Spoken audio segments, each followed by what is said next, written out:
Les personnages juifs ayant marqué l'histoire. Un feuilleton proposé et présenté par Gérard Inger. Bonjour. Nous allons, si vous le voulez bien, évoquer une ou deux pages de l'histoire juive qui ont considérablement marqué cette histoire, même s'ils se sont traduits par deux échecs. C'est le messianisme juif. Alors, le messianisme juif, je ne vais pas l'aborder sur le plan religieux, c'est pas mon domaine, et il y a d'autres émissions de RCJ où on peut évoquer le sujet, mais je voudrais parler des faux messies, et notamment de deux d'entre eux, Sabbatai Zevi au XVIIe siècle et Jacob Frank au XVIIIe. Je ne vais pas vous parler de tous les faux messies qui peuplent l'histoire du peuple juif.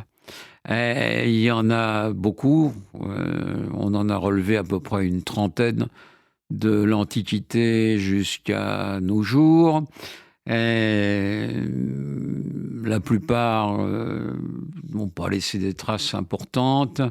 Après tout, jusqu'à preuve du contraire, chacun peut se proclamer Messie. C'est la réalité qui montre que ce n'est pas le cas, puisque tout ce qui doit annoncer et marquer l'ère messianique n'arrive pas. Mais à l'époque moderne, il y a ces deux faux messies qui ont marqué d'une empreinte forte l'histoire des Juifs. Alors, on va parler d'abord de Sabbatai Tzvi au XVIIe siècle. Sabbatai Tzvi est un Juif qui naît à Smyrne, aujourd'hui Izmir, en 1626. C'est un jeune homme issu d'une bonne famille. Son père est un juif romagnote ou séfarade de Grèce. Sa mère est une ashkénaze. Et c'est un garçon qui suit des études religieuses qu'il mène avec un certain succès et qui a une imagination vive et un esprit assez tourmenté. On le voit souvent rêvant au bord de la mer, perdu dans ses songes et ses méditations. Dans ses songes, d'ailleurs, il rêve beaucoup. Il se voit très bien, effectivement, très tôt, comme un véritable messie pour le peuple juif, même si on peut dire qu'il hésite, il ne sait pas, et il tergiverse sur ce qu'est sa vocation, tout en poursuivant ses études juives. Ce gamin, puis ce jeune homme, va tourner un peu dans l'Empire ottoman. On va le retrouver donc d'abord à Smyrne, où il est né.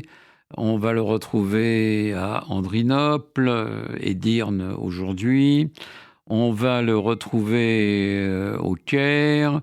On va le retrouver un peu partout. Et il est toujours hésitant. Il ne sait pas trop qui il est, ce qu'il doit faire, mais il est persuadé qu'il a une vocation et qu'il doit jouer un rôle important dans l'histoire du peuple juif. Il va aller à Jérusalem, il va se retrouver à Jérusalem au début des années 1661, et là, il va impressionner pas mal de rabbins de la communauté, mais d'autres vont le détester parce que les rabbins les plus intellectuels, en tout cas les plus tournés vers l'étude, se méfient de ce garçon, maintenant cet homme, il a 36 ans, qui a des tendances mystiques assez forte et qui se demande plus ou moins publiquement s'il est le Messie ou pas. Et on voit le rabbin Aguiz, un des grands rabbins de Jérusalem, prononcer un érème contre lui parce qu'il considère que cet individu est dangereux et qu'il menace le peuple juif. Malgré cela, et avant ce érème d'ailleurs, comme je l'ai dit, il plaît à beaucoup de juifs de Jérusalem et d'Hébron, et on va lui confier une mission qui est celle d'aller en Égypte récolter des fonds pour faire vivre des yeshivot de Jérusalem. Or, ça montre quand même qu'il avait une certaine aura, parce que la mission est délicate, et on ne peut la confier qu'à quelqu'un qui d'abord est un bon juif religieux, mais qui ensuite est également quelqu'un qui a des capacités de séduction et de conviction pour recueillir des dons. Donc on va retrouver Sabbatai Tzvi au Caire en 1662-1663. C'était Les personnages juifs ayant marqué l'histoire, un feuilleton proposé et présenté par Gérard Inger.